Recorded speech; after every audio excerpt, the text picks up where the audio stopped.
समस्त चाषी भाई को नमस्कार। आम गाँ चाषी यूट्यूब चैनल को आपण मान स्वागत। आसुन आज आम एंता क्वालिटी धान गोटे विषय आलोचना करमा जेनटा कि आपण चाषी भाई मान लगी गोटे हेल्पफुल थवा सफल सब्यस्त थवा। सब गोटे चाषी भाई चाहते सी कि गोटे बेस्ट क्वालिटी धान टे जदि आम अमल करमा ताहले आम सठिक भाव में अधिक अमल पाई पारमा। प्राय चाषी भाई गोटे वर्ष थरे ही चाष करसन आ से थरे चाष जदि भल से अमल जदि नहीं कले तो निहाती भाव क्षति एगा हवा। ई थोड़े एका जेन चाष करबे जदि भल बिहनटे जदि आम जदि कि भल मंजीटे जदि आम नहीं पके पारना आमर क्षति हबार सुनिश्चित। जदि भी केन बिहनटे आम पके देना तार विषय जदि आम पुंखानुपुंख भाव फुल डिटेल्स जदि नहीं जानथिमा तो क्षति निजर एका हवा। सबुआड़ू भावी चिंतिक आम जदि चाष करबा निहाती भाव आम सक्सेस हमा लाभवान हमा अधिका अमल करि पारमा एवं से भलिया धानटे आपण मानकर लगी मध्यम बाहाल जमीन लगी आज आम गोटे बेस्ट क्वालिटी धानटे नहीं आसू। आमर इंडिया गोटे बेस्ट कंपनी जेने अरोया सीड्स बोलिकी आपण मैंने निहाती भाव जानिछन। सब टाइम रे सब प्रत्येक प्रकार भेराइटी धान अरोया कंपनी नहीं आसी आपण पाखे आपने जानुछन। यदि नहीं जानी तो ई वीडियो माध्यम निहाती भाव आप जानबे। ये अरोया सीड्स देखने वाले छोट धान खुले छोट धान पाइबे मध्यम जमीन लगे खुले मध्यम जमीन धान पाइबे बड़ धान संपूर्ण लंबा धान खुले भी आपण मैंने सब लंबा धान पाई पारबे। आसना गोटे मध्यम जमीन लगे गोटे धानटे देखमा जेनटा से 40 से 45 दिन भीतर अमल होकर आमको अधिक अमल दे पार्थुआ ई भलिया धानटे जेनटा कि आम पाखे अच्छे महिमा गोल्ड बोलिकी आगु आम शुणी महिमा खाली बोलिकी एवं कि तार 8 क्वालिटी बनईकरी ताके महिमा गोल्ड अरोया सीड्स का बाहर कर जेनटा कि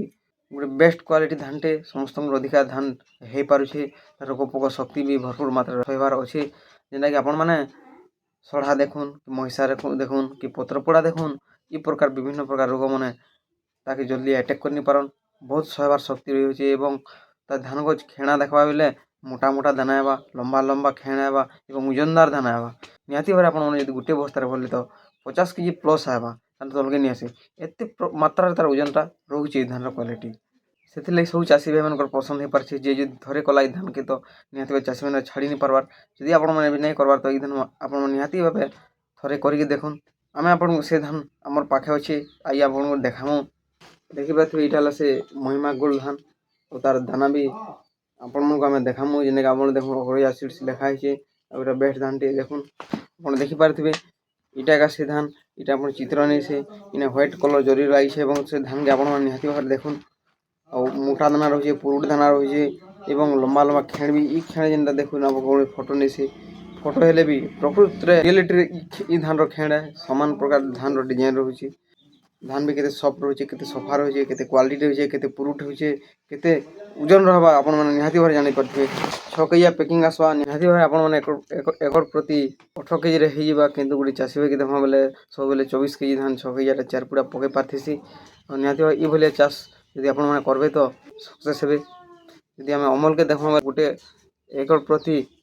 35 से 40 क्विंटाल 40 से 45 क्विंटाल तक अमल दे पारुछि। यदि भी आपण माने नहीं करबा तले ई महिमा गोल्ड धान तो निहाती भाव आपण माने करके देखुन आउ निहाती आपण माने जानि पारबे ई धान क्वालिटी केनता रहुछि केनता होजे प्राय चाषी भाई माने तो करके देखले हम तांको फील्ड विजिट भी कर सानुन तांको देखिक आसनुन निहाती भाव आपण माने करुन